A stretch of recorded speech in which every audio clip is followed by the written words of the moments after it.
नमस्कार, स्वागत है आपका एक नए टॉपिक में। टॉपिक का नाम है Indian troops in Maldives. Yes, हमारे इंडिया के कुछ डिफेंस पर्सनल्स हैं, कुछ नेवी पर्सनल्स हैं, कुछ आर्मी वाले हैं जो स्टेशन्ड हैं मालदीव के अंदर। मालदीव्स का आपने नाम सुना होगा, इंडिया का पड़ोसी देश है। श्रीलंका से आगे जाते हैं तो उसके रास्ते में वो पड़ेगा, अगर आप अफ्रीका जाएंगे तो। उसका लोकेशन मैं आपको दिखा भी दूंगा।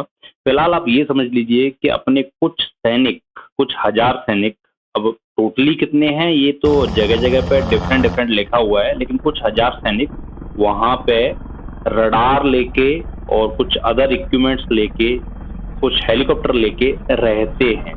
यस, मालदीव्स में। इब्राहिम मोहम्मद सोलेह, ये एक प्रेसिडेंट थे मालदीव्स के, अभी जो वर्तमान प्रेसिडेंट हैं उनसे पहले के। तो कुछ एग्रीमेंट्स हुए थे इंडिया और मालदीव्स की सरकार के बीच में, जिसके तहत वो वहां पे पहुंचे। और फ्यूचर्स में भी बहुत सारे प्लान्स थे इस ऑपरेशन को, इस स्ट्रेंथ को एक्सपेंड करने के, जो हम फर्दर डिस्कस करेंगे। अभी ये टॉपिक, ये वीडियो मैं क्यों लेके आ रहा हूँ, उसका मेन रीजन ये है कि जो इंडियन ट्रूप्स मालदीव्स में रह रहे थे, अभी जो नए प्रेसिडेंट बन के आए हैं, इलेक्ट होके आए हैं मालदीव्स में, उनका कहना है कि इनको हम अपने यहाँ से, मतलब कि मालदीव से बाहर निकाल देंगे। तो इसलिए ये टॉपिक अभी चर्चा में बना हुआ है। तो ये आप मालदीव्स की लोकेशन समझ लीजिए। मालदीव्स की राजधानी आपको पता ही होगा, माले पड़ती है।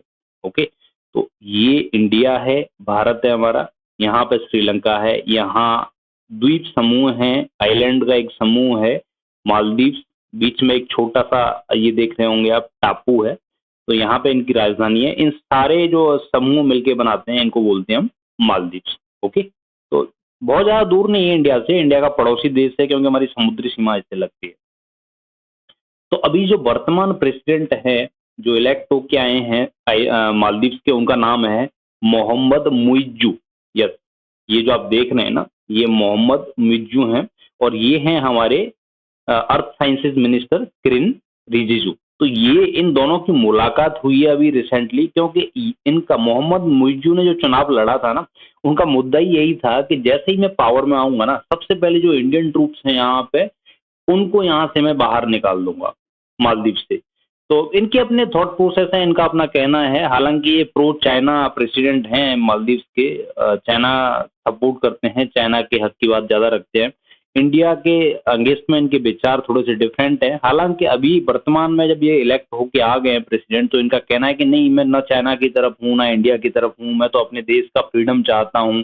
यहाँ पे कोई भी आके इस तरीके से अपना स्टेशन ना बनाए, इस तरीके से हमारे अधिकारों का हनन ना करे, जिससे कि हम स्वतंत्र रूप से रह सकें। ना मैं चाइना का पक्षधर हूँ, ना मैं इंडिया का पक्षधर हूँ। लेकिन अल्टीमेटली बात यह है कि मोहम्मद सोलेह से पहले जो प्रेसिडेंट थे मालदीव्स के, यमीन करके, तो उनके सहकर्मी ये रहे हैं एक तरीके से। तो इन, वो जो यमीन थे, वो काफी हद तक प्रो चाइना थे।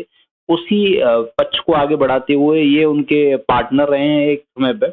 उनकी पार्टी से समर्थन पाके ये आगे राजनीति में भी एक्टिव रहे। तो इनके जो लिंक है ना, वो कहीं ना कहीं चाइना से जुड़े ही हुए हैं, इसमें कोई दो राय नहीं है। प्रेसिडेंट बनने के बाद में अपना थॉट प्रोसेस थोड़ा सा आदमी बड़ा कर देता है, तो बस वही है, उन्होंने थॉट प्रोसेस थोड़ा सा बड़ा कर दिया है डिप्लोमेटिक लेवल पे, मैं कहूंगा। ठीक है, अल्टीमेटली जो अंदर के ख्यालात हैं वो चेंज नहीं हुआ है। तो इनका कहना है कि भाई आप अपना विड्रॉ कर लो अपने ट्रूप्स को। इसके तहत, इसी मुद्दे के चलते किरेन रिजिजू जो है वो उनसे मुलाकात करी, और तो दोनों के बीच में कुछ वार्तालाप हुआ, और इन्होंने बोला कि ठीक है, हम कुछ हल निकालते हैं इसका, सोचते हैं क्या कर सकते हैं। तो इंडिया का जो डिसीजन है ना, ये है, देखो, जब इससे पहले मोहम्मद सोलिह थे, उनके टाइम पे अगर आप ये पढ़ोगे पूरा, तो ये था कि ये जो अभी कुछ हजार सैनिक हमारे वहां पर रह रहे हैं मालदीव से, इस स्ट्रेंथ को और बढ़ाने का था। मान के चलो, मोहम्मद मुइज्जू अगर नहीं आते प्रेसिडेंट बन के, और सोलेह ही अगर कंटिन्यू करते हैं ना, तो मोहम्मद सोलिह अगर रहते तो वहां पे कुछ हजार सैनिक और भेजे जाते हमारे इंडिया की तरफ से। लेकिन ये थोड़ा सा गलत बात होगी बीच में कि मोहम्मद मुइज्जू आ गए और अब ये उल्टा करना पड़ रहा है सारा प्रोसीजर। अदरवाइज वहां पे हो सकता है 4 से 10 हजार सैनिक हमारे इंडिया के रह रहे होते।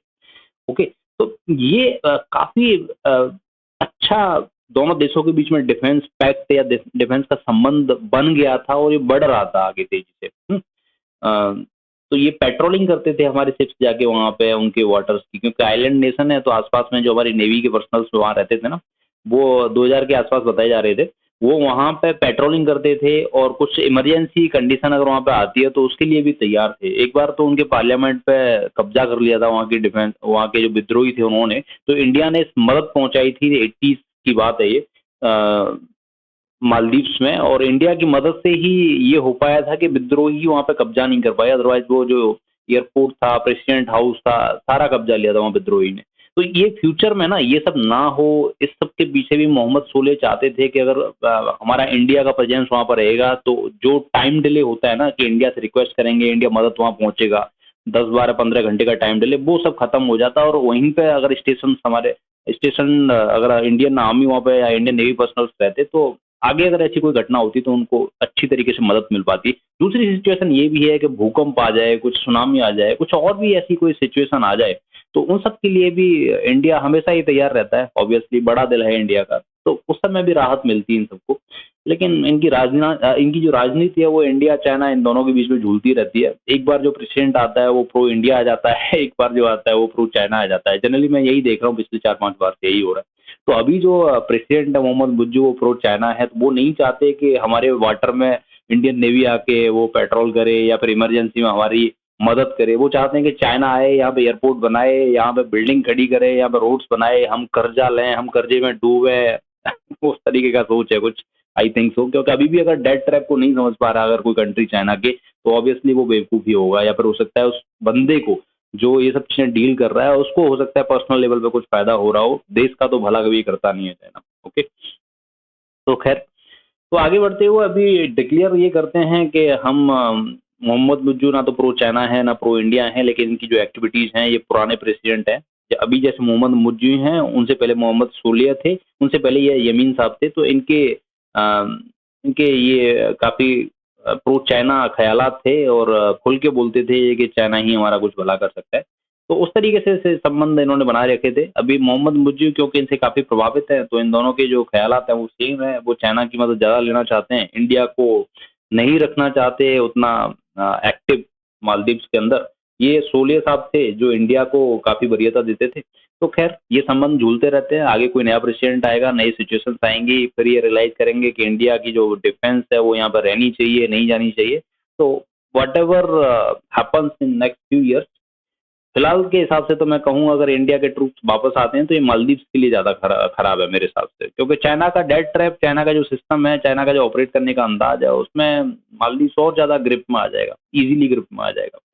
खैर वहाँ के लोग हैं, उन्होंने इलेक्ट किया है उनके प्रेसिडेंट को, मुज्जी साहब को, उनके स्वतंत्र विचार होनी चाहिए अपनी कंट्री को गवर्न करने के लिए, जो भी है। ये अपना एक विश्लेषण था, एनालाइजेशन था, जो that we have discussed based upon the situation what will happen next. Okay, so with this, this is the last slide of my video.